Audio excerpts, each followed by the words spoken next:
일반인들의 출입이 철저히 통제되어 있는 음모의 중심지 51구역. 여러가지로 아주 미스터리한 곳이지만 그중 외계인과 관련된 곳으로도 잘 알려져 있는 이곳은 미국 네바다주에 위치하고 있습니다. 황량한 사막 한가운데 위치한 51구역은 그 누구도 다가가지 못하도록 곳곳에 철조망 울타리가 쳐져 있는데 이곳에 무단으로 침입할 경우 어디선가 날아오는 총탄에 맞아 사망할 수도 있습니다.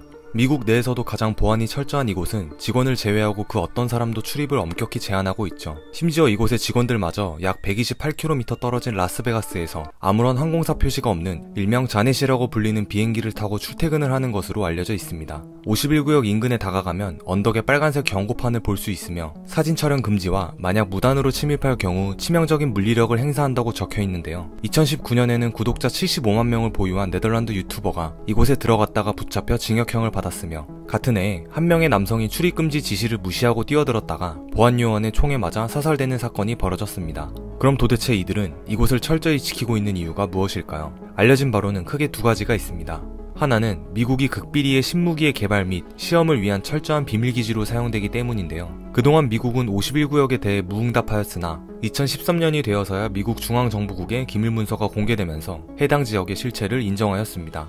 또 다른 하나는 이곳에서 외계인 연구와 추락한 비행 접시의 잔해가 이곳으로 옮겨져 연구되고 있다는 설이 있는데요. 이곳에서 비행 접시를 목격했다는 제보가 많다 보니 이 비밀기지가 특히 화제를 모으고 있습니다. 한편 30년 전에 이 51구역에서 실제로 비행 접시를 연구했다고 주장하는 사람 밥 라자르의 주장이 시간이 지나면서 정말 사실일 거라는 얘기가 많아지게 되는데 51구역에서 외계의 비행 접시를 연구하고 역설계하고 있다고 폭로해서 세상을 떠들썩하게 만들었던 그가 상상으로 지어낸 희대의 사기꾼인지 아니면 실제 외계 비행 접시의 연구원인지 지금까지도 논란이 계속되고 있죠. 오늘은 그가 주장하는 내용을 기반으로 미국의 군사실험 이외의 51구역의 또 다른 실체를 다뤄보았는데요. 영상의 앞부분은 그가 51구역에서 경험했던 것들을 나열하였고 후반부에는 그가 이것을 세상에 밝히는 이유와 그의 주장이 진실이라고 여겨지는 근거들을 모아봤습니다. 참고로 이 영상은 넷플릭스에서도 방송된 그의 다큐와 인터뷰를 참고하여 제작하였습니다. Look, as much as a lot of people hate it, this stuff really happened. I mean, if it bothers you, that's too bad. I think that's just hard for people to accept. I mean, so... Yeah, it would be... Look, I fully understand. I would feel the same way. I'm not sure I would believe my story. Boy, there's not enough evidence, you know, but I couldn't discount it either. 이 주장은 1989년 한 인물에서부터 시작됩니다. 당시 51구역에서 물리학자로 근무했다고 주장하는 밥 라자르는 데니스라는 가명으로 TV 인터뷰에 나와 그곳에 관한 극비 사실들을 폭로하기 시작했습니다. 처음에는 위험을 무릅쓰면서까지 자신의 신변을 밝힐 수 없었기 때문에 가명을 쓰지만 이것이 이슈화되고 그가 신원을 밝히고 방송국에 출연하면서 더 자세한 내용들을 폭로하였죠. 밥 라자르의 증언을 토대로 설명하면 그는 51구역에 근무하기에 앞서 로스앨러머스 국립연구소에서 물리학자로 근무했습니다. 이곳은 미국 최대 규모의 국립연구소이자 맨해튼 계획으로 세계 최초로 핵폭탄을 개발한 곳인데요. 그가 이곳에서 일에 대한 흥미를 잃어갈 때쯤 수소폭탄을 연구하고 있던 에드워드 텔러의 소개로 새로운 직장에 면접을 보게 됩니다. 이곳이 바로 51구역이었는데 면접은 51구역에서 보는 게 아니라 EGNG라는 이름의 방위산업 청부업체와 면접을 본다고 합니다. 이 새로운 직장은 사람이 거주하지 않는 아주 외진 곳에 위치해 있기는 하지만 최신식 기계를 비롯한 흥미로운 연구들을 할 수 있기 때문에 라자르에게는 더없이 매력적인 곳이었죠. 51구역으로 이동하는 동안에는 밖을 전혀 볼 수 없는 사방이 가려진 버스로 약 2시간을 달려 근무시설까지 이동했다고 하는데 실제 근무지는 51구역에서 약 24km 떨어진 S4라는 시설이었습니다. 버스에서 내리면 경납고가 보이는데 모래같이 생긴 페인트를 칠해서 주변에 흙으로 덮인 모래처럼 위장해놨다고 합니다. 이것은 아마 위성사진에 안 보이게끔 한 것이라 짐작하고 있죠. 라자르는 철저히 위장된 이곳에서 근무를 시작하며 모든 것이 생전 처음 보는 것임을 깨닫게 됩니다. 그중 가장 충격적으로 본 것은 이곳에 총 9개의 UFO가 보관되어 있다는 것인데 이 9개의 UFO는 모두 형태와 크기가 달랐는데 비행 접시 몇 대는 작동 원리를 알기 위해 완전히 해체됐지만 일부는 충분히 가동할 수 있을 정도로 100% 보존돼 있다고 합니다. 이 중 하나는 스포츠 모델이라고 이름을 붙였으며 라자르는 이곳에서 비행 접시가 어떻게 추진되는지 그 추진 계통의 원리와 전원 장치를 연구하는 데 투입되게 됩니다. 그리고 자신이 갈릴레오라고 불리는 미국 정부의 비밀 프로젝트 사업에 참여했다고 주장하는데 실제로 미국의 비밀 프로젝트 갈릴레오는 외계인 기술의 역공학을 연구하는 비밀 사업이었으며 이 사업은 그가 일했다고 주장하는 51구역의 사지구에서 극비리에 진행되었다고 합니다.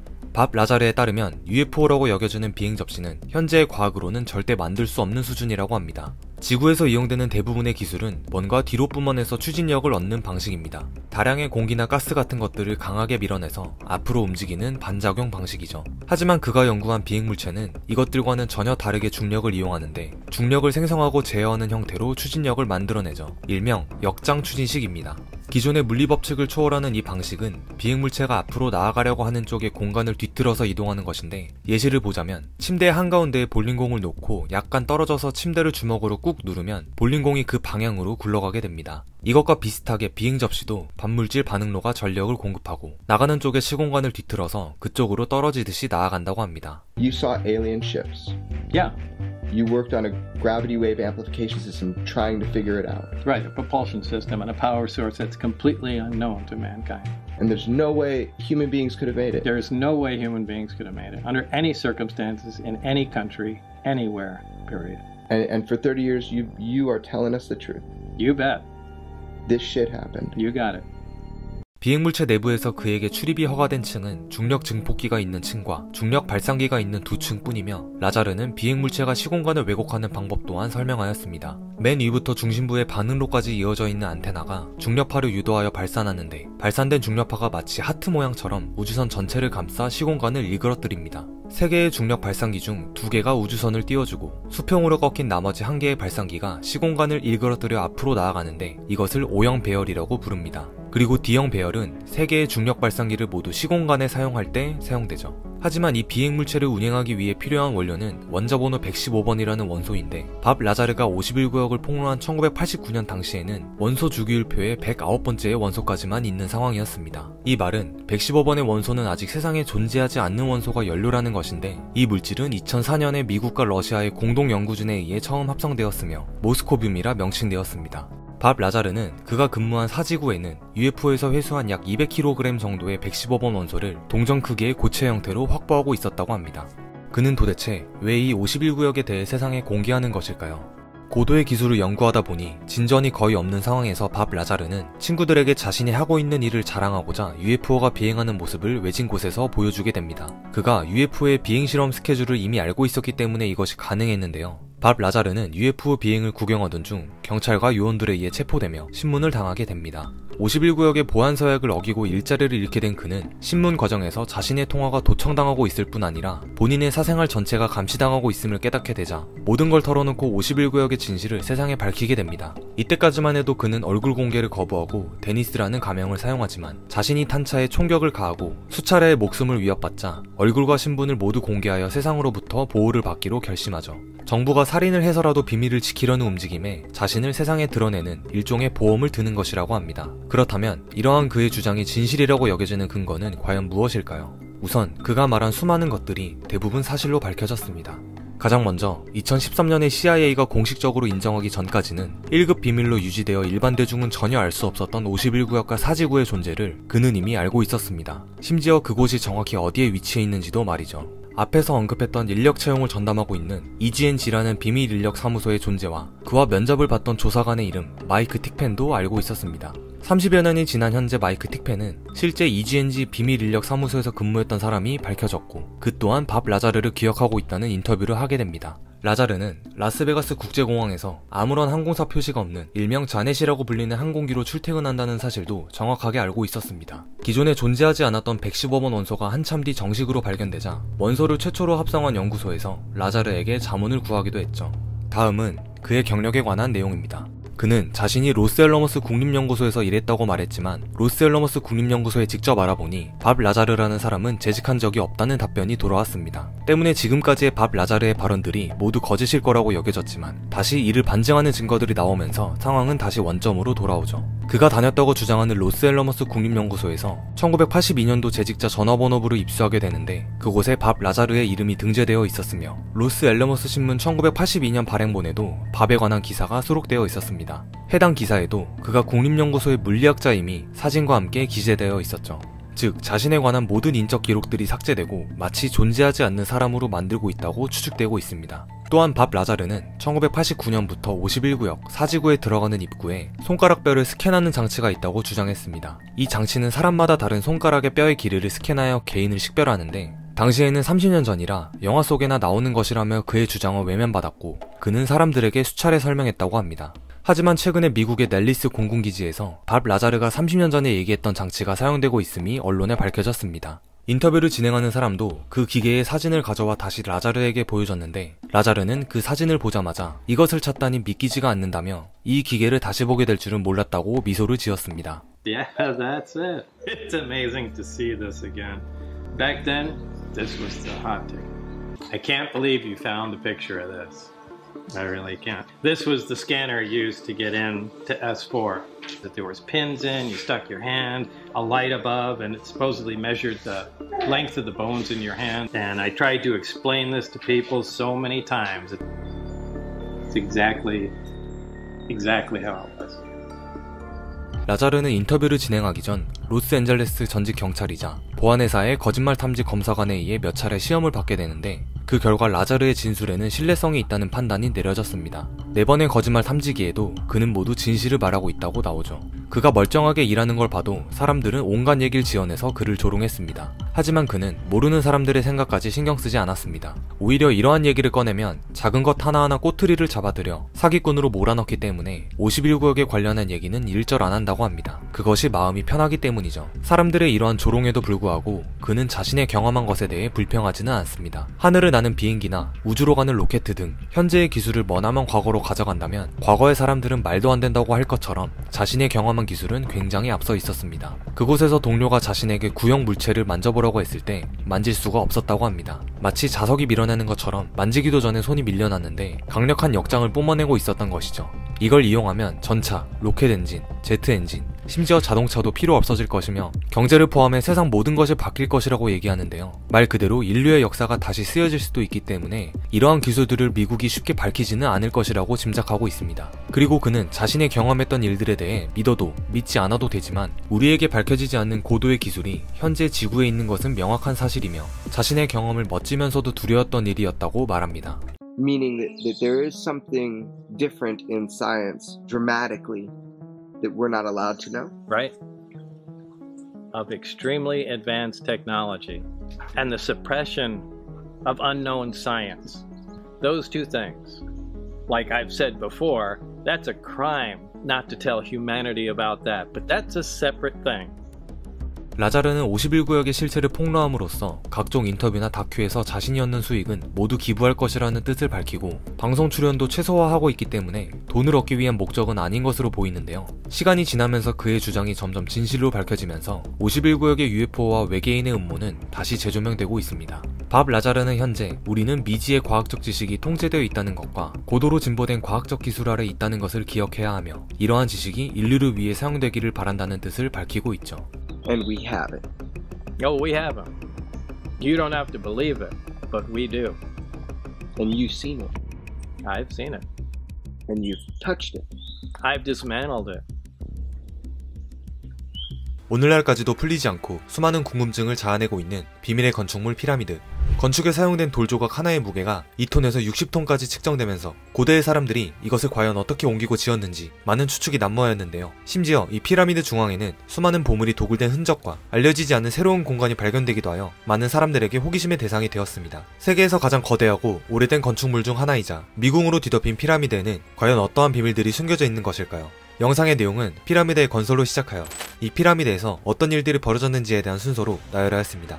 지금은 멸종한 매머드가 살아 움직이고 한반도에 아직 국가라는 개념조차 등장하지 않았던 시절 사막으로 둘러싸인 이집트에서는 기자의 대피라미드가 건설됩니다. 사실 피라미드는 이집트의 나일강 줄기를 따라 굉장히 많은 곳에 건설되어 있으며 기자에 위치한 쿠프왕 대피라미드가 현재 가장 유명하고 거대한 피라미드로 알려져 있죠. 현재 기준으로 약 5,000년 전에 지어진 어마어마하게 유서 깊은 이 건축물은 흥미롭게도 가장 오래된 피라미드 중 하나인 것은 맞지만 이것이 또 최초의 피라미드는 아니라는 점입니다. 이미 그 이전 시대에도 초기 피라미드의 형태인 계단식 피라미드, 스네프루 피라미드 등 꾸준히 피라미드를 짓는 기술을 선보여왔고 그 기술들이 축적되어 완벽한 사각뿔 형태의 대피라미드까지 건설할 수 있게 된 것입니다. 사진을 보시면 알겠지만 쿠프왕 피라미드 이전의 피라미드들은 아직 기술이 부족해서 그 모양이 온전하지 못한 모습들을 발견할 수 있습니다. 그런데 이 거대한 건축물을 오늘날에 그대로 짓는다고 해도 어마어마한 인력과 시간이 들 텐데 고대 이집트인들은 어떻게 건설할 수 있었을까요? 피라미드 건설과 관련하여 그동안 외계인 개입설부터 시작하여 피라미드를 지을 수 있는 수많은 방법들이 인터넷에 떠돌아다녔는데요. 오늘날까지도 피라미드를 어떤 방식으로 지었는지에 대해서는 정확하게 밝혀진 바가 없지만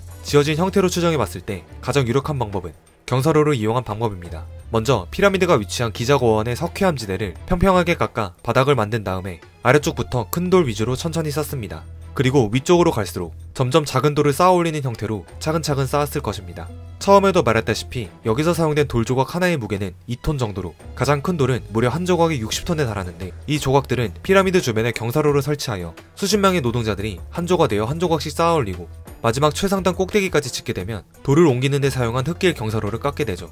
그러면 완전한 사각불 형태가 드러나게 되고 피라미드의 외벽은 흰색의 석회암으로 마감 처리를 하여 외장을 마무리합니다.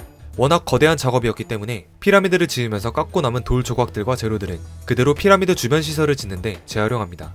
실제로 피라미드는 떡하니 서 있는 단독 건축물이 아니라 작은 위성 피라미드인 왕비의 무덤, 그리고 신하들의 무덤인 마스타바들과 같이 존재했던 하나의 무덤 단지였습니다. 이런 식으로 피라미드를 다 완성하는 데는 약 10만여 명의 노동자들이 20여 년에 걸쳐서 만든 것으로 추정됩니다. 과거에는 전쟁을 통해 확보한 포로들과 노예들로 피라미드를 지었다는 설이 있었지만 피라미드 근처에 발견된 석판 유적에 따르면 당시 피라미드를 짓는 노동자들의 결근 사유 등이 적혀있는 것이 발견되었고 건설 현장 근처에서는 노동자들의 가족으로 추정되는 여자와 어린아이의 유골 등이 발견되기도 했죠. 따라서 이를 통해 피라미드 건설 노동자들의 대다수는 그냥 평범한 자유민이라는 것이 밝혀지기도 했습니다. 마치 1920년대 후반 대공황 때 미국의 루스벨트 대통령이 넘쳐나는 전국의 실업자들을 후바땡 건설이라는 국가사업에 투입하여 대공황의 위기를 벗어난 것처럼 이집트도 피라미드 건설을 이런 식의 국가사업으로 활용했을 가능성이 큽니다.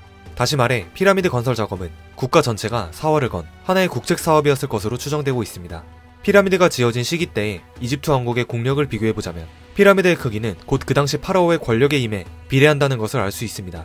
이집트의 국력이 강성하고 파라오의 힘이 센 시기에 지어진 피라미드는 다른 피라미드들과 비교했을 때 더 크게 지어진 경우가 많다는 것이죠. 현재 남겨진 피라미드 중 가장 거대한 크기를 자랑하는 기자의 피라미드가 지어진 쿠프왕 시기는 이집트의 고왕국 시대로서 역사적으로 이집트가 가장 강성했던 시기 중 하나로 알려져 있습니다.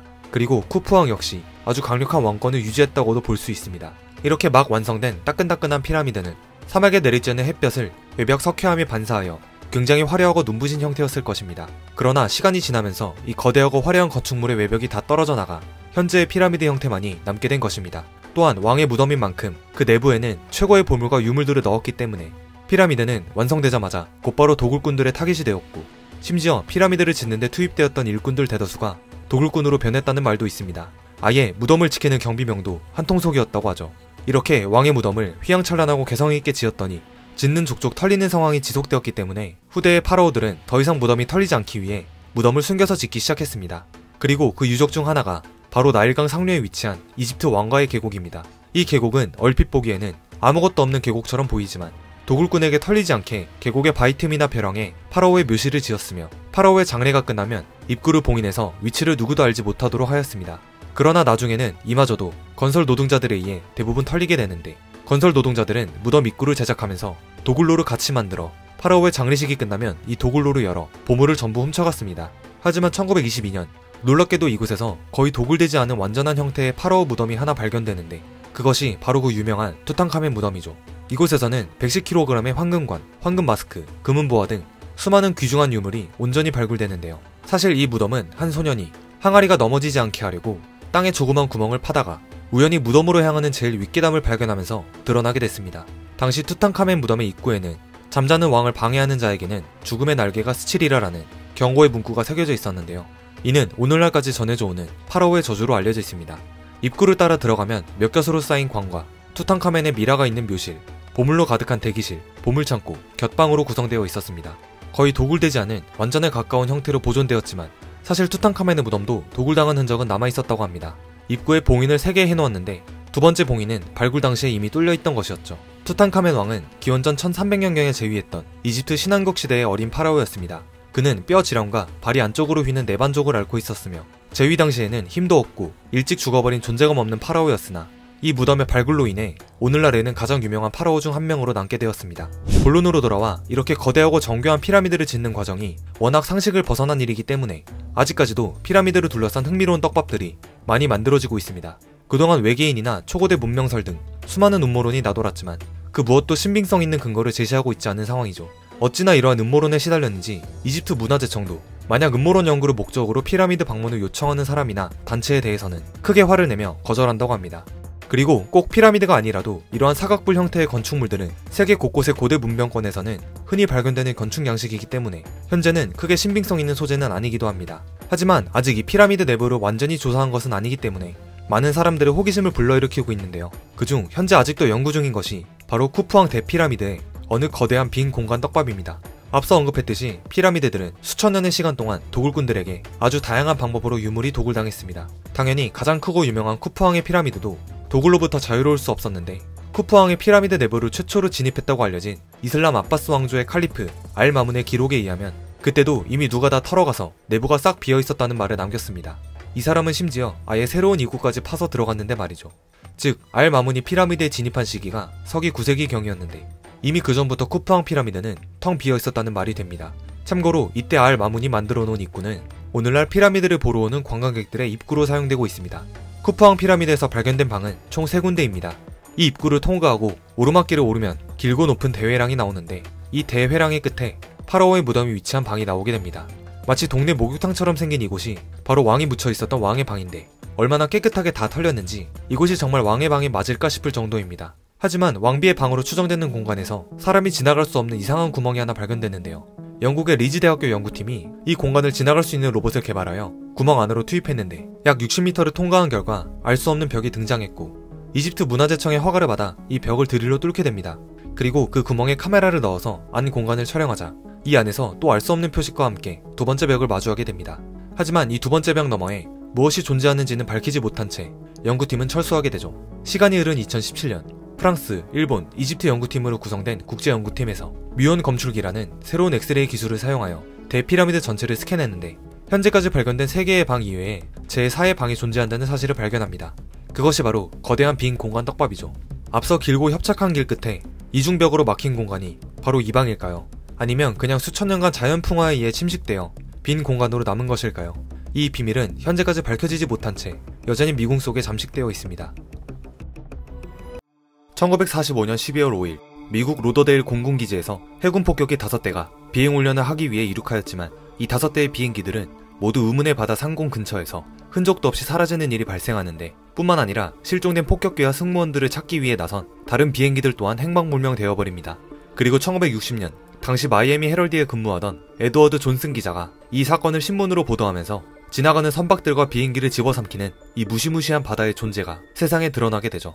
소문의 시작이었던 콜럼버스 시대부터 20세기까지 수백 년간 원인을 알 수 없는 해상사고가 끊이지 않았던 이 의문의 바다, 바로 버뮤다 삼각지대입니다.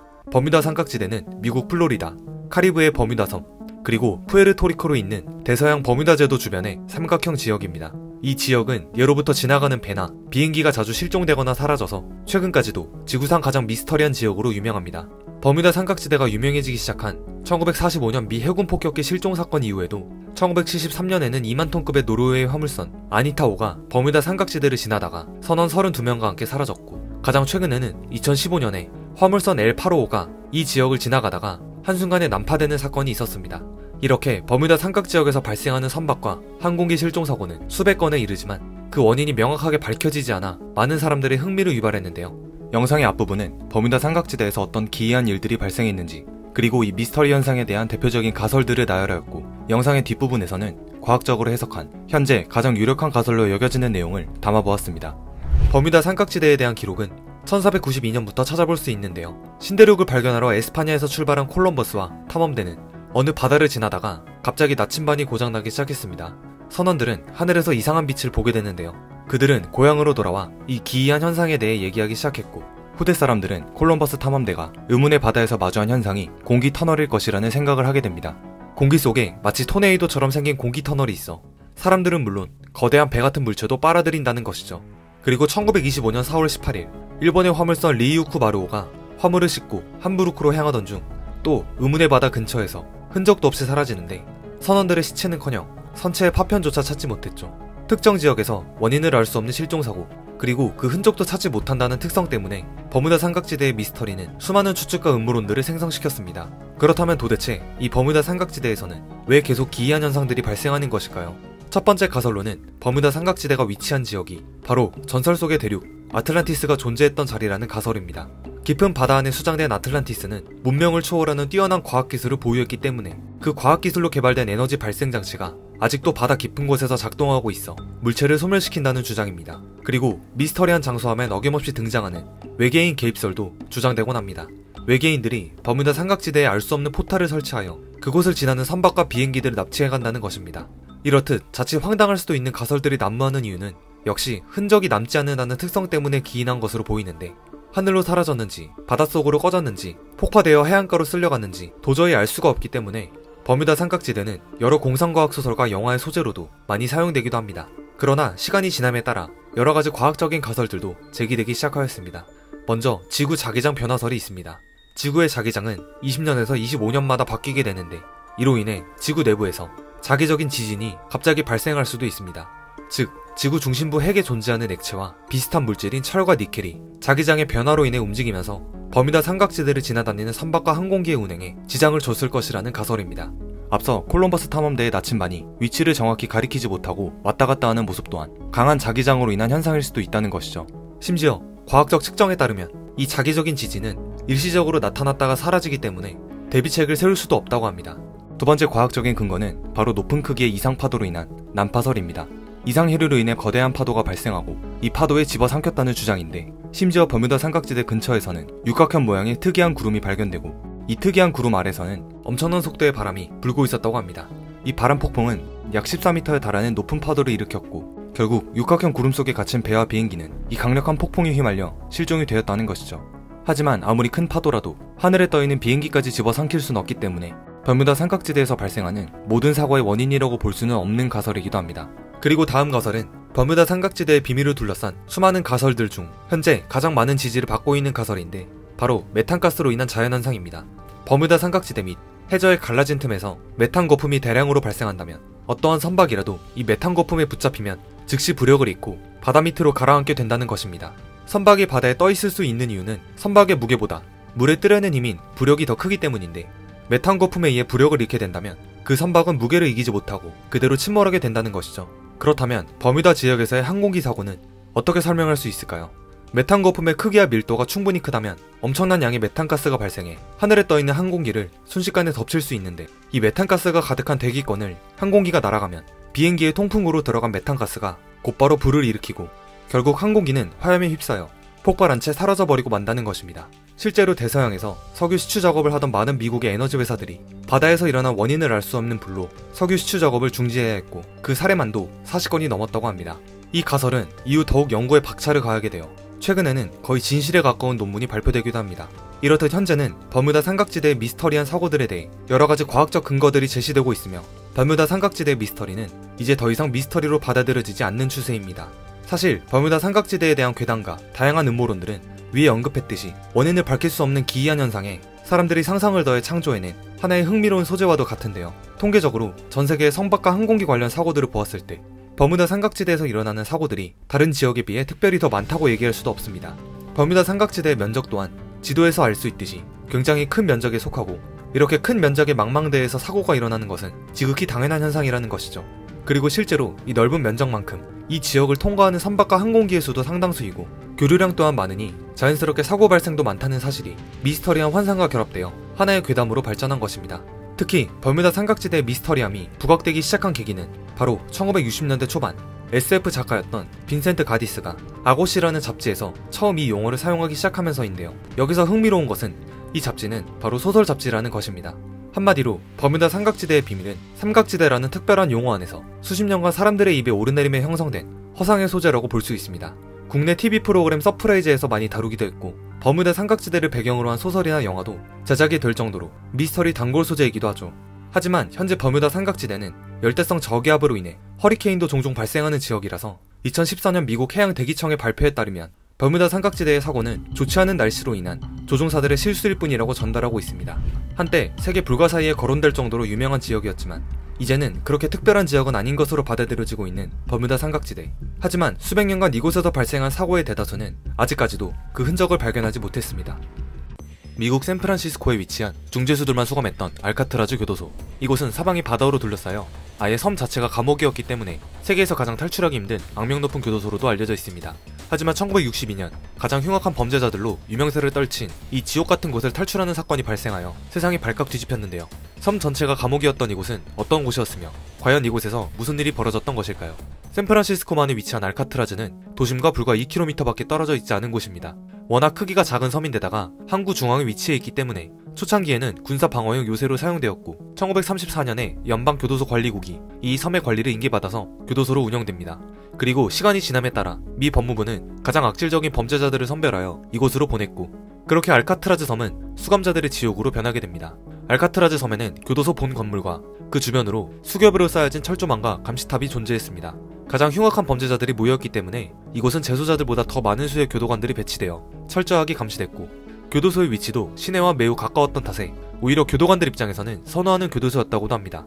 알카트라즈 교도소가 운영된 지 약 28년이 지난 1962년 하루 24시간의 철통 감시와 몽둥이 세례가 쏟아졌던 이 지옥 같은 곳을 3명이 동시에 탈출에 성공하는 사건이 발생하는데 사건의 발단은 앨런 웨스트라는 죄수가 알카트라즈에 들어오면서부터였습니다. 앨런 웨스트는 교도소 내 시설관리로 일하면서 교도관들의 신임을 얻은 죄수였고 그 경험을 바탕으로 감옥 곳곳의 시설물의 위치나 상태에 대해서 잘 파악하고 있는 사람이었습니다. 어느 날 웨스트는 교도소 천장의 환풍기 중 하나가 고장나서 작동하지 않는다는 것을 발견하는데 환풍구가 옥상으로 연결되어 있었기 때문에 그는 이 환풍구를 통해 옥상으로 올라가 탈출하겠다는 계획을 세우게 됩니다.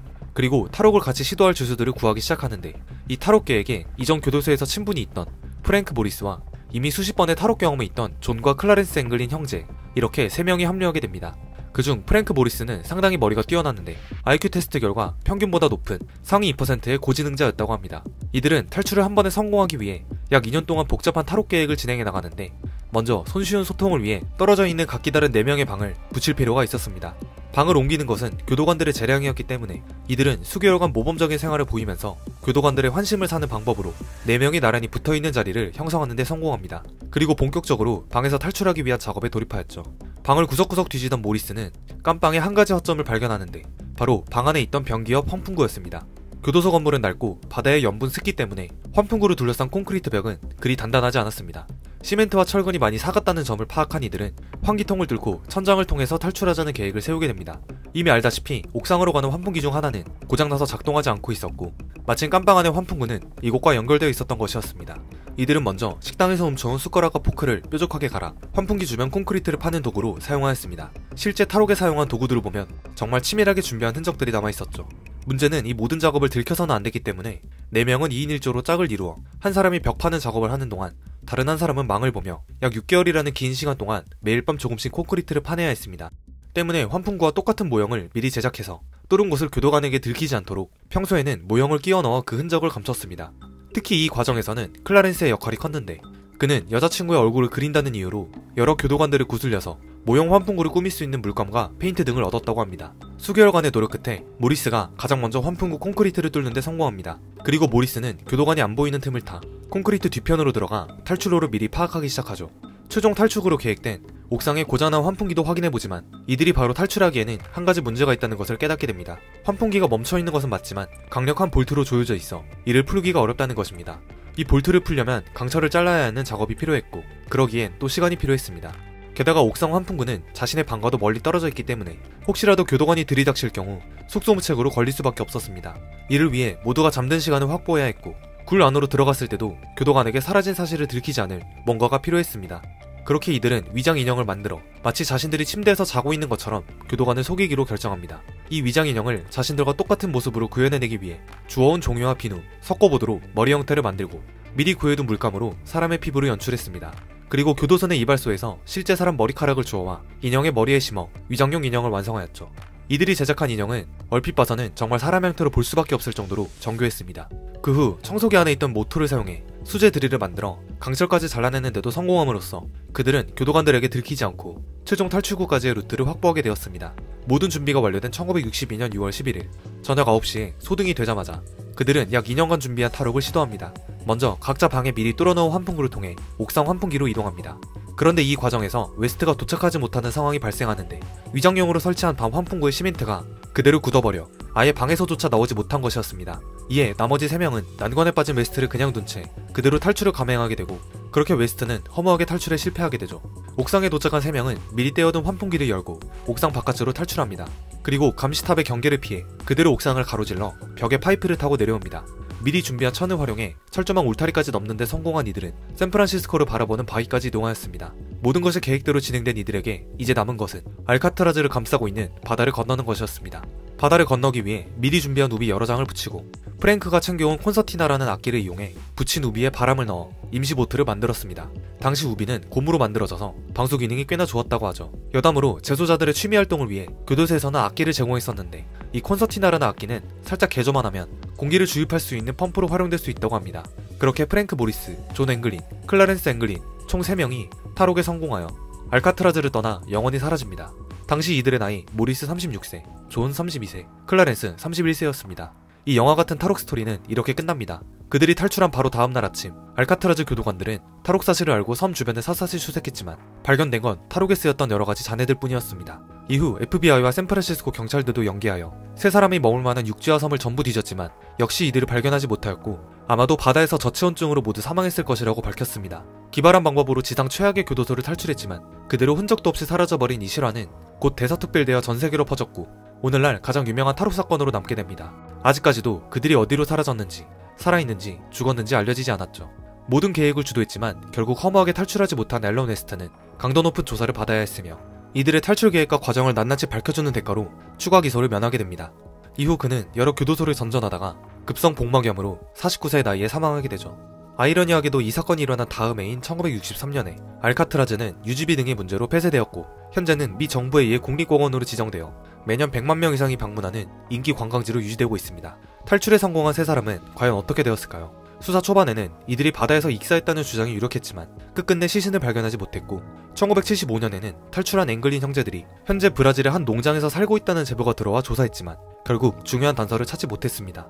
그리고 비교적 최근인 2018년, 미스터리로 남은 희대의 탈옥 사건의 진실을 56년 만에 밝힐 수 있는 가능성이 제시됩니다. 미국의 CBS 방송국은 편지 하나를 입수하게 되는데, 자신이 존 앵글린이라고 주장하는 사람이 2013년에 샌프란시스코 경찰국으로 보낸 한 통의 편지였죠. 이 편지에는 다음과 같은 내용이 쓰여져 있습니다. 나는 존 앵글린이다. 우리는 1962년 동생 클라렌스, 프랭크 모리스와 알카트라즈를 간신히 탈출했다. 하지만 각각 2008년과 2011년에 모리스와 클라렌스가 사망한 뒤 자신만 생존해 있다며 현재는 83세이고 암에 걸려 건강이 좋지 않다. 만약 TV에 이 편지를 발표한다면 1년 내 감옥으로 가서 치료를 받겠다. 내가 정확히 어디에 있는지 알려주겠다. 농담이 아니다. 라는 내용이었습니다. 하지만 미 연방법원 집행관 측은 편지에 가치가 없다는 입장이며 FBI가 편지의 필적과 지문, DNA를 검사했지만 결정적이지 않다고 밝혔습니다. 만약 이들이 정말 지금까지 살아있다면 프랭크와 존, 클라렌스는 각각 96세, 92세, 91세입니다. 그리고 FBI에서 배포한 탈옥범들의 현재 모습 상상도는 다음과 같습니다. 한 명도 아니고 3명이나 되는 인원이 시체는커녕 어떠한 흔적도 없이 사라져버린 이 기상천외한 탈옥 사건의 진실은 과연 무엇일까요? 기괴한 모습의 거인들이 외딴 섬을 둘러싸고 있습니다. 비정상적으로 긴 귀와 굳게 입술을 다문 채 무표정을 하고 있는 모아이의 얼굴은 어딘가 모르게 어두워 보이죠. 특이한 점은 이 석상들은 모두 하나같이 바다를 등지고 섬 안쪽을 바라보고 있는데 거대한 모습 자체만으로도 시선을 압도하지만 막상 땅을 파보니 실제 그것들은 높이가 12m, 무게가 80톤이 넘어가는 엄청난 크기였으며 전 세계는 충격에 빠지게 됩니다. 나무 한 그루 보이지 않는 황량한 작은 섬에서 이 어마어마한 크기의 석상들을 원주민이 어떻게 만들고 옮긴 것인지 수많은 속설들이 나돌기 시작했죠. 심지어 이것이 존재하는 외딴 섬 이스터 섬에는 끔찍한 잔혹사 또한 숨겨져 있었습니다. 울창했던 숲이 황량한 땅으로 변하고 심지어는 쓰레기 더미에서 사람의 뼈가 흔하게 발견되는 일도 발생하죠. 과연 이 섬에는 어떤 일들이 있었으며 모아이 석상의 비밀은 어떻게 풀리는지 우선 그것들을 알기 위해 이 섬이 처음 생겼을 때로 가보겠습니다. 이스터 섬은 화산 폭발로 인해 생겨난 화산섬인데 서울 면적의 4분의 1 정도밖에 되지 않으며 육지랑은 워낙 떨어져 있어 세상의 끝이라는 표현이 있을 정도라고 합니다. 남미에서도 좀처럼 가기 어려운 미지의 섬이죠. 초기에 이 섬에는 거대한 야자수나무 약 1억 그루가 섬 전체를 뒤덮고 있었고 화산 폭발 덕분에 토양이 비옥하기까지 해서 나무와 곡식들이 자라기에 너무 좋은 환경이었습니다. 이렇게 비옥한 땅에 약 50명의 폴리네시아인이 인류 최초로 발을 딛게 됩니다. 원주민들이 처음 정착했을 때의 섬은 숲이 울창하고 식생이 풍부했으며 이러한 자연을 가지고 그들만의 세계를 만들어왔습니다. 사회는 꽤 조직화되었으며 이들은 안정적으로 정착하게 되면서 섬의 평화를 기리기 위해 모아이를 제작했습니다. 제작하기 시작했습니다. 하지만 인구가 점점 늘어남에 따라 부족 간 경쟁이 심화되면서 지배층들은 가장 눈에 잘 띄는 모아이 석상으로 그들의 힘을 과시하였습니다. 실제로 초기 석상 크기는 4m에 불과했지만 이것을 점점 크게 제작하면서 무려 20m 키에 무게 90톤에 달하는 큰 모아이를 만들었습니다. 시간이 흐르면서 석상의 수는 수백 개로 늘어나기 시작했고 작은 섬은 모아이로 가득해져 갔습니다. 문제는 이 어마어마한 석상을 고도의 발전된 기술이 없던 원주민들이 해안으로까지 직접 옮겼다는 것인데 그들은 도대체 어떻게 이 거대한 석상을 만들고 옮겼을까요? 우선 이 모아이 석상은 거대한 돌을 깎아 조각했으며 이때 사용한 도구 또한 돌로 만든 도끼였습니다. 이스터 섬은 화산섬이었던 탓에 주위에 널려있는 흔한 현무암으로 모아이 석상이 만들어지다가 후기에는 대부분 응해암으로 만들어집니다. 응해암은 겉은 단단하지만 속은 부드러워서 조각하기에 매우 수월하고 잘 깨지지도 않는다는 장점이 있기 때문이었죠. 산 주변에서는 실제로 모아이와 돌을 자를 때 사용했던 흑요석 도구가 발견되었으며 채석장에 모아이 석상들이 미완성 상태로 있거나 운송 중에 파손된 흔적도 남아 있었습니다. 조각이야 그렇게 만들어질 수 있다고 하지만 가장 큰 호기심은 80톤에 달하는 이 거대한 석상을 어떻게 옮겼냐는 것입니다. 그동안 모아이 석상 운반법에 대해서는 의문점이 풀리지 않고 수많은 추측들이 난무하였지만 과학적 조사 결과 이 섬에는 울창한 숲이 존재했다는 사실이 밝혀지게 되면서 두 가지의 가설로 일축됩니다. 첫 번째 가설은 섬에 있던 울창한 나무를 잘라서 썰매처럼 끌었다는 것입니다. 나무를 레일처럼 깔아 거대한 석상을 눕힌 후 이것을 이동시키는 것인데 이론적으로는 가능하지만 이곳의 땅이 평평하지 않았기 때문에 수십 톤에 달하는 석상을 올려놓으면 나무의 지지력이 약해 뚝 부러지는 일이 허다했을 것으로 판단되었습니다. 두 번째 가설은 밧줄을 묶어 이동시키는 방법입니다. 2012년 캘리포니아 주립대에서 모아이 석상 운반 방법에 대한 새로운 가설을 제시하는데 연구에 따르면 석상을 밧줄로 묶은 뒤 양쪽에서 교대로 잡아당기면 모아이 석상이 마치 앞으로 걷는 듯이 옮겼다는 주장입니다. 실제로 원주민의 옛날 이야기에 따르면 모아이는 마술처럼 마치 살아서 걸어다니는 것처럼 보였다고 하는데 흥미로운 것은 이스터 섬의 언어 중에는 다리 없이 뒤뚱뒤뚱 걷는 것을 의미하는 네케네케라는 표현이 있습니다. 이 이야기들을 주목해보면 모아이 석상을 걷게 할 수 있다는 가설을 세울 수 있는데 가설에서 중요한 것은 석상의 밑바닥을 굴곡지게 만들어서 석상이 흔들리도록 하는 것이었습니다. 연구팀은 약 5톤짜리의 모아이 복제품을 만들어 이와 같은 방식으로 실험을 하였는데 40분 동안 약 100m를 옮기는 데 성공하죠. 때문에 연구팀은 주민들이 석상 하나를 1km를 옮기는데 단 하루면 충분할 것이라고 판단하였습니다. 심지어 부서지고 버려진 석상들이 대부분 비탈진 도로 구간에서 발견이 되었고 내리막길에서 발견된 석상들은 마치 걷다가 넘어진 것처럼 얼굴이 땅을 향하고 있었습니다. 버려진 모든 석상이 바닥 부분을 뭉툭하다는 사실 또한 밝혀지면서 이처럼 옮겼을 것이라는 주장에 더욱 힘을 실어주게 되었죠. 이렇게 옮겨진 석상은 하단부를 깔고 산호로 눈을 만들어 그 모습을 완성하였는데 현재의 모아이는 대부분 눈이 부서져 있었습니다. 1000개가 넘는 모아이 석상 중 약 100여 개는 붉은 암제로 만든 모자를 쓰고 있으며 이것은 족장들만 쓸 수 있었던 모자로 추측되고 있습니다. 미스터리를 해결할 수 있는 가장 유력한 이 가설에는 한 가지 문제가 있는데 5톤 정도의 석상은 이렇게 옮길 수 있지만 그보다 훨씬 큰 20m의 무게가 90톤에 이르는 모아이도 그렇게 옮길 수 있을까라는 점입니다. 아직까지도 완벽한 증거가 나오지 않고 있으나 모아이 석상의 진실은 점점 가까워지고 있는 가운데 이 섬에는 또 하나의 특이한 점이 있었습니다.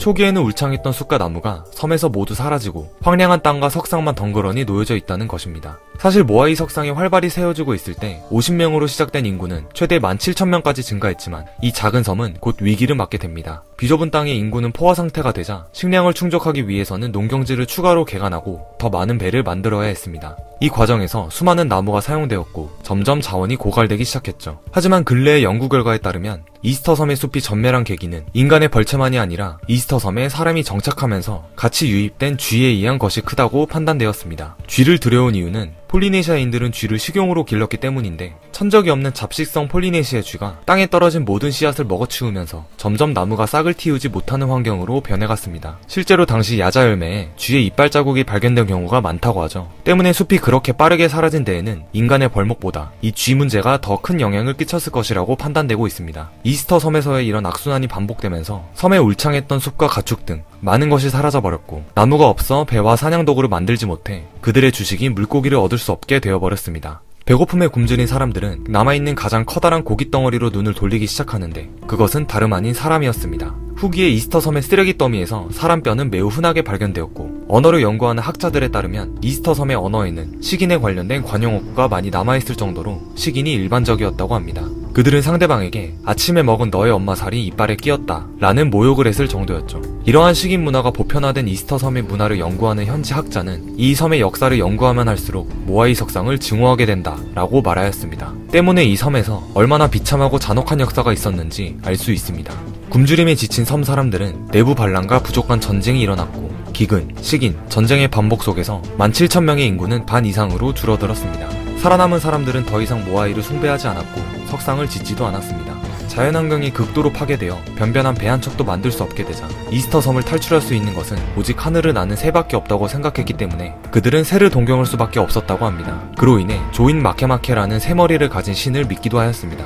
18세기가 되면서 또 다른 재앙이 그들에게 찾아오게 됩니다. 1722년 첫 유럽인 야코프 로에베는 태평양에서 발견한 이스터 섬을 보고 그냥 지나칠 수가 없었습니다. 한없이 크고 넓은 바다에서 이스터 섬은 신비로운 섬이었죠. 섬에 도착하였을 때 그를 더욱 놀라게 했던 것은 나무 한 그루 없이 그저 황량하기만 한 작은 섬이었다는 것입니다. 심지어 작은 배 하나조차 만들 수 없어 작고 낡은 배로 겨우 사냥을 하고 있었으며 인구는 고작 1500명에서 2000명 정도밖에 살고 있지 않았다고 합니다. 1000개 넘는 석상이 만들어진 것을 보았을 때 이상하리 많지 적은 인구였던 것이죠. 하지만 그가 방문한 이후 1774년 영국의 탐험가 제임스 쿡이 이스터 섬을 발견하게 되고 수많은 유럽인들이 아름다운 이스터 섬에 발을 들이게 됩니다. 이때 유럽에서는 천연두와 매독이 전 유럽을 강타하며 대유행으로 번지게 되는데, 비슷한 시기에 유럽인들이 이 섬에 발을 들이는 바람에 원주민들에게 전염시키는 결과를 낳게 되었다고 일각에서는 보고 있습니다. 면역이 전혀 없었던 많은 원주민들이 죽었고, 이로 인해 고대 문자를 읽을 수 있는 사람이 없다는 주장을 뒷받침하기도 하죠. 또한 라틴 아메리카에서 온 노예 무역상들이 많은 원주민들을 죽이거나 노예로 끌고 갔고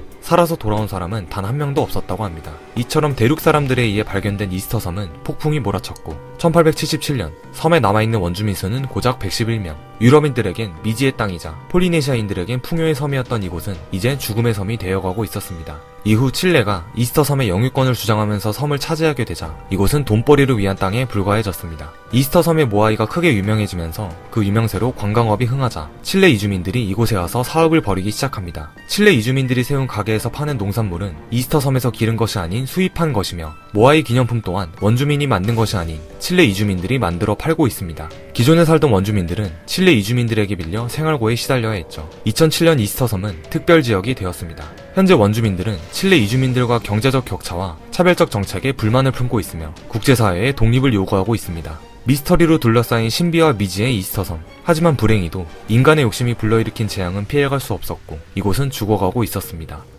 인간이 꿈꾸는 낙원으로 알려진 신비의 섬 아틀란티스. 이곳은 실제 존재했으나 지금은 바다 깊이 가라앉았다는 의견과 인간들이 만들어낸 상상의 산물이라는 의견이 대립할 만큼 아직도 미스터리한 곳으로도 알려져 있는데요. 신화 속의 도시인 줄만 알았던 트로이 유적이 1871년 독일의 슐리만에 의해 발견되면서 아틀란티스도 어쩌면 실제로 존재할 수 있다는 의견에 신빙성을 더하게 됩니다. 여기에 플라톤이 허구의 이야기를 싫어하는 학자임에도 불구하고 아틀란티스의 위치와 도시의 크기, 모양, 구조 등을 상세하게 묘사한 만큼 전설이 아닌 실제로 존재할 수도 있지 않을까 하는 의문점이 사라지지 않고 있습니다. 때문에 전 세계 곳곳에서는 아틀란티스로 추정되는 장소가 발견되는데요. 신기한 대륙 아틀란티스는 과연 존재했던 것일까요? 그리고 이 신기한 대륙이 있었다면 그 위치는 어디일까요? 참고로 아틀란티스의 비밀을 풀기 위한 핵심 단서들은 아틀란티스를 가장 처음 언급한 플라톤의 저서가 굉장히 중요하기 때문에 이 영상 또한 그가 묘사한 내용을 토대로 제작해보았습니다. 아틀란티스 섬은 특이하게도 여러 개의 섬과 중앙에 하나의 섬의 원형으로 둘러싸인 채 연결되어 있는데요. 이 섬은 리비아와 소아시아를 합친 것보다 더 컸으며 이런 특이한 묘사 덕분에 아틀란티스 하면 그려지는 이미지가 보통 이러한 모습입니다. 삼중 원형 운하 구조로 구성된 이곳 중심에는 황금으로 이루어진 첨탑이 존재했으며 곳곳에는 공원과 학교, 경마장, 천연 온천 등이 존재했습니다. 이 거대한 아틀란티스 중앙의 섬에는 해변까지 펼쳐진 아름답고 비옥한 평야가 있으며 이 섬 한가운데 아틀란티스의 수도가 있었죠. 무엇보다 아틀란티스는 국력이 막강했던 것으로 알려져 있는데요. 풍족한 자원과 찬란한 문명, 그리고 막강한 힘을 자랑했던 이 신비의 섬은 안타깝게도 강력한 지진과 홍수가 일어나 하룻밤 사이에 바다 밑으로 모습을 감추었습니다. 아틀란티스의 종말이었죠. 만약 이 아틀란티스 제국이 사실이라면 현존하는 인류 최초의 문명이었던 수메르 문명보다도 까마득히 앞선 시대에 대륙을 지배할 만한 초고대 문명이 존재했다는 것인데요. 판타지 같은 상상이라고 보기엔 플라톤의 묘사가 너무나도 세밀했기에 아틀란티스 존재 유무에 대한 논란은 당대에도 의견이 나뉘었다고 합니다. 특히 플라톤의 제자인 아리스토텔레스도 아틀란티스는 허무맹랑한 소리라고 플라톤의 주장을 비판했고, 기원전 3세기에 알렉산드리아 도서관에서도 아틀란티스의 존재를 주제로 학자들의 토론이 열렸지만 별다른 결론을 도출하지 못했습니다. 그럼에도 불구하고 아틀란티스의 증거라고 하는 새로운 발견이 계속되기 때문에 이에 대한 논란은 현재도 계속되고 있습니다. 그렇다면 과연 아틀란티스는 어디에 있는 것일까요? 먼저 플라톤이 묘사한 아틀란티스의 위치를 추정해보자면, 아틀란티스는 헤라클레스의 기둥이 있는 해협의 서쪽에 있다고 하는데, 흔히 헤라클레스의 기둥은 지금의 지브롤터 해협에 위치한 낭떠러지 바위로 여겨집니다. 즉 아틀란티스는 대서양 한복판에 존재하게 되는데, 이는 현재까지도 흔히 알려져 있는 아틀란티스의 위치이기도 하죠. 그렇다면 아틀란티스 섬은 대서양 부근에서 침식됐다는 것인데, 1968년 마침 이곳에서 아틀란티스의 흔적으로 추정되는 놀라운 석조 구조물이 발견됩니다. 바하마 제도의 비미니 섬 인근 해역에서 잠수부들에 의해 바닷속에 박혀있는 돌길이 발견되는데, 이 길은 15cm 간격의 네모난 돌들로 일정하게 박혀 있습니다. 두 줄로 평행하게 늘어선 형태의 이 돌길은 무려 630m나 늘어져 있는데요. 자연적으로 형성됐다고 하기에는 각각의 블록들이 일직선과 직각으로 너무나 반듯하게 깎여 있습니다. 또한 수많은 돌들이 마치 퍼즐처럼 깔끔하게 맞물려 있어 자연적인 형성이기에는 매우 희박한 확률이며, 이 때문에 아마 분명한 목적을 가진 지성인이 가져다 놓은 것으로 보여집니다. 이 수수께끼의 길은 비미니 로드라고 불리며 아틀란티스로 가는 인공도로의 흔적이라고 알려졌는데요. 한편으론 해류에 의해 침식된 돌이라는 의견도 있어 아틀란티스라는 확실한 증거는 미비한 상황입니다.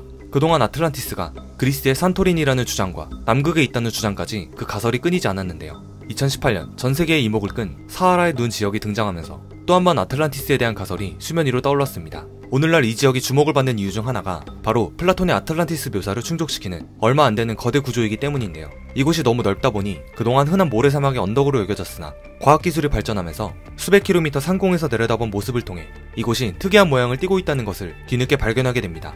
서아프리카 모리타니 공화국에 위치한 이곳은 사막 한가운데 기묘한 눈 모양을 하고 있어 일반인들에게는 사하라의 눈이라고도 불리고 있는데요. 이 지형이 어떻게 형성되었는지는 아직까지도 지질학적으로 정확히 밝혀진 바가 없습니다. 또한 리차트 구조라는 너무나도 특이한 지형 때문에 이곳이 바로 아틀란티스의 흔적이라고 주장하는 의견이 등장하기 시작했는데요. 특히 이곳에 바닷물을 들어오게 할 경우 아틀란티스의 원형도시 구조와 매우 비슷하다는 것이죠. 사하라의 눈은 플라톤이 묘사한 아틀란티스의 크기와도 정확히 일치하는데요. 플라톤은 아틀란티스의 크기에 대해 127 스타디아, 곧 현재 단위로 환산했을 때 약 24km로 설명했는데, 사하라의 눈 지름의 크기를 재보니 정확히 24km로 일치했습니다. 도시의 북쪽에는 산이 있고 남쪽에는 넓은 평지가 있다고 기록 또한 사하라의 눈의 구조와 일치했죠. 결정적으로 사하라 사막은 현재는 드넓은 사막이지만 지구 자전축의 변화로 인해 2만 년을 주기로 초원과 사막을 오가는 지대입니다. 현재 사하라 사막은 약 5천년 전부터 사막화가 된 것으로 밝혀졌는데, 이러한 사실을 바탕으로 연대를 측정한다면 플라톤이 주장한 9천년 전의 사하라 사막은 지금처럼 사막지대가 아닌 초원지대였을 확률이 매우 높다는 것입니다. 이러한 초원지대에서 아틀란티스는 해수면이 낮을 때 사하라의 눈에 존재했다가 해수면이 높아지면서 가라앉고 다시 사막화가 되는 과정에서 육지로 드러난 것이라 추측할 수 있습니다. 만약 이 가설이 증명된다면 플라톤이 묘사한 대로 지진으로 땅이 가라앉은 후 진흙으로 막혀 배로는 접근할 수 없게 되었다라는 기록이 사실이 되는 것입니다. 실제로 사하라의 눈에 위치한 모리타니에서는 고래뼈가 발견된 적이 있어 이곳이 먼 옛날에는 해수면 아래에 위치한 적이 있음이 밝혀지기도 했습니다. 그렇다면 사하라의 눈이 그토록 찾아 헤맸던 고대 제국 아틀란티스의 흔적일까요? 아쉽게도 사하라의 눈 또한 치명적인 오류가 존재합니다. 모든 것이 일맥상통할 뻔한 사하라의 눈 내부에서는 사람이 살았던 흔적은 있었지만 결정적으로 플라톤이 언급했던 그 어떠한 문명의 흔적이 발견되지 않았기 때문입니다. 이외에도 아틀란티스의 후보지로 거론되는 지역은 모로코의 수수마사 지역, 해수면 상승으로 사라진 북해 지역 등 여러 곳이 있었지만 모두 신빙성 있는 증거를 내놓지 못해 하나의 가설로만 존재하고 있습니다. 이렇듯 플라톤이 쏘아올린 작은 공 아틀란티스는 수천 년이 지난 현재까지도 여러 가지 가설들을 낳으며 흥미로운 떡밥으로 존재하고 있습니다. 고대시대 때부터 아틀란티스의 위치에 대해 토론이 열리기도 했으며 중세시대 때는 아틀란티스로 추정되는 대륙을 찾아 항해를 떠나기도 했죠. 문명세계를 압도하는 기술력과 공력을 가지고 하루아침에 사라져버린 고대제국이라는 이 흥미로운 주제 덕분에 아틀란티스와 관련된 서적만 5,000권이 넘는다고 합니다. 아틀란티스는 과연 실제로 존재했을까요? 그저 입으로만 전해지는 전설일까요? 아니면 조국 아테네를 더욱더 이상적인 국가로 만들고자 했던 플라톤의 소망일까요? 앞서 언급했듯이 신화라고 여겨졌던 트로이가 오랜 시간 끝에 발굴되었고, 튀르키예에서는 인류 최초의 신전이라 불리는 괴페클리 테페도 발견되어 고고학계의 패러다임을 바꿔놓은 것처럼 아틀란티스도 언젠가는 확실한 유적이 발견될 거라는 희망을 가지고 지켜보는 것도 재밌을 것 같습니다. 2012년에 지구 종말론, 고도로 발달한 수학과 천문학, 하지만 한순간에 자신들의 도시를 버리고 호련히 사라져버리면서 외계인의 문명이라는 말이 나오기도 하는 문명, 이 모든 것을 지칭하는 것이 바로 수수께끼로 둘러싸인 마야 문명입니다. 커다란 강은 존재하지도 않을 뿐더러 인간이 생존하기 힘든 험준한 밀림 속에 자리잡은 지역에서 시작된 이 고대 문명은 믿기 힘들 정도로 진보된 기술을 보여주었는데요. 2012년에는 멕시코의 작은 마을에서 외계인의 형상을 한 두개골 25구가 발견되면서 실제 외계인 문명이 아니냐는 주장이 나올 정도로 마야 문명은 미스터리로 둘러싸여 있습니다. 과연 찬란하면서도 한순간에 몰락한 마야 문명은 어떤 비밀을 품고 있는 걸까요? 우선 마야 문명이 현대인들에게 잘 알려지게 된 것은 높은 수준의 기술력에 있습니다. 마야인들은 수학과 과학, 천문학 등 수많은 분야에서 믿기 어려운 흔적을 남겼는데요. 이들은 그 어느 곳보다 먼저 영의 개념을 이해하고 사용했으며 우리가 현재 0부터 9까지의 10진법을 사용하고 있다면 이들은 조개무늬와 동그라미, 막대 모양을 조합해 20진법을 사용했습니다. 10진법은 0부터 시작해 9가 넘어가면 다시 0과 1을 조합한 두 자릿수 10으로 넘어가지만 마야의 20진법은 조개무늬로 시작해 19에 해당하는 값을 넘어가면 다시 조개무늬와 동그라미를 조합한 두 자릿수 20을 표현합니다. 그리고 고조선이 탄생할 무렵 이들은 이미 자신들의 수학을 활용해 달력을 만들었습니다. 마야 문명 중에서도 무엇보다 훌륭한 것으로 평가되고 있는 것이 바로 마야 달력인데요. 당시는 지금과 같은 관측 장치가 없었지만 마야인들은 1년이 365일이라는 것과 달의 주기가 29.5일임을 알고 있었습니다. 놀라운 것은 이들이 밝혀낸 해와 달의 주기가 현대 과학으로 밝혀낸 주기와 오차가 거의 없을 정도로 정확하다는 것이죠. 그렇다면 과연 이들은 어떻게 이것을 알았을까요? 관측을 위한 도구는 막대기 하나로 충분했습니다. 마야인들은 수백 년 동안 막대기를 들고 맨눈으로 달을 기록했습니다. 방법은 간단했는데 일정한 위치에서 막대기를 들고 달이 원래의 모양으로 돌아오는 주기를 기록하는 것이었습니다. 그들이 밝혀낸 달의 주기는 현대 과학으로 밝혀낸 달의 주기와 불과 34초밖에 차이가 나지 않으며 1년에 365일이라는 수치 또한 현대와 비교해 단 17초밖에 차이가 없을 정도로 정확하죠. 마야의 달력은 2012년 지구 종말론으로 또 한 번 논란이 되었습니다. 이는 마야의 달력이 2012년 12월 21일까지밖에 기록되어 있지 않았기 때문인데요. 천문학과 수학에 능통한 마야인이었기에 사람들은 저 날짜에 어떠한 의미를 부여하기 시작했고 이는 지구 종말론까지 이르게 됩니다. 2009년에는 이를 주제로 한 영화 2012가 개봉되는데 그들이 경고한 마지막 날이 온다라는 메시지와 함께 전 세계적으로 지진과 쓰나미와 같은 재앙으로 수억 명의 사람들이 사망하는 내용을 담고 있었습니다. 이처럼 지구 종말론은 많은 이들을 공포에 떨게 했습니다. 대다수 천문학자들은 멸망설은 매년 제기되는 근거 없는 설 중 하나일 뿐이라며 동요하지 말 것을 당부했지만 종말을 준비하는 사람들은 살아남을 수 있다는 지역을 찾아가기도 했으며 지하 벙커에 식량을 저장하고 숨은 사람도 있었습니다. 심지어는 종말의 공포를 이기지 못해 스스로 목숨을 끊는 사람도 있었습니다. 하지만 해당 날짜였던 2012년 12월 21일 이날 지구 종말은 오지 않았습니다. 사실 마야 달력 종말설의 진실은 이 날짜를 끝으로 단순히 절기가 한 바퀴를 다 돈 것뿐이었으며 다시 새로운 절기의 시작을 의미한 것입니다. 마야 달력에는 12월 21일 이후로 날짜가 더 적혀있지 않지만 아마 달력에 기록할 수 있는 공간이 더 있었다면 날짜를 더 적었을 것이라는 것이죠. 마야인들의 뛰어난 천문기술은 치첸이트사의 엘 카스티오 신전에서도 볼 수 있는데요. 이 신전은 그들이 모신 뱀의 신 쿠쿨칸의 신전으로 알려져 있습니다. 이집트 피라미드는 왕의 시신을 모시기 위한 무덤이었지만 마야의 피라미드는 제사를 지내는 신전이었습니다. 이 피라미드 신전의 계단은 각 방향마다 91개로 동서남북을 다 합하면 364개로 이루어져 있으며 여기에 정상의 마지막 한 개를 더하면 365개의 계단이 되는 건축물입니다. 즉 이들은 1년이 365일이라는 것을 정확히 알고 있었으며 고도의 수학과 천문 지식이 있었던 것이죠. 엘 카스티오 신전에는 또 다른 기이한 현상이 있습니다.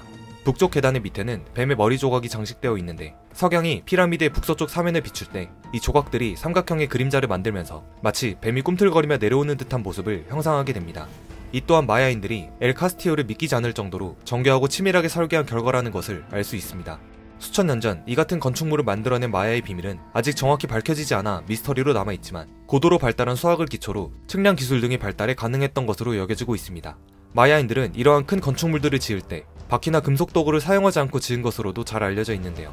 많은 사람들이 마야인들이 바퀴를 발명하지 못했다고 생각했지만 조그마한 바퀴가 달린 장난감이 발견되면서 바퀴의 존재를 알고 있을 가능성이 매우 큰 것으로 밝혀졌습니다. 아마 마야 문명이 풀과 나무가 무성하게 자라나는 열대우림 한가운데서 발원함에 따라 바퀴를 사용하기에는 불편한 늪지대가 많았기 때문에 바퀴를 사용하지 않은 것으로 추정됩니다. 그리고 2012년 멕시코의 작은 마을에서 놀라운 것이 발견됩니다. 바로 25구의 유골인데요. 특이한 점은 25구 중 절반은 영화에서나 나올 법한 외계인 형상의 두개골처럼 뒤편이 길게 늘어져 있으며 5구의 치아는 손상을 입었다는 것이죠. 두개골을 분석한 결과 이 유골은 마야 시대의 것으로 추정됐는데 일부 사람들은 이들은 명백히 인간이 아니며 마야 문명 또한 외계인에 의해 이룩된 것이라고 이야기하기도 했습니다. 하지만 이 같은 외계인 형태는 인간의 두개골을 인위적으로 변형시킨 편두라는 풍습일 확률이 높습니다. 이는 아이의 머리가 완전히 여물지 않을 시기에 두개골을 강제로 눌러서 길게 만든 것으로 보여집니다.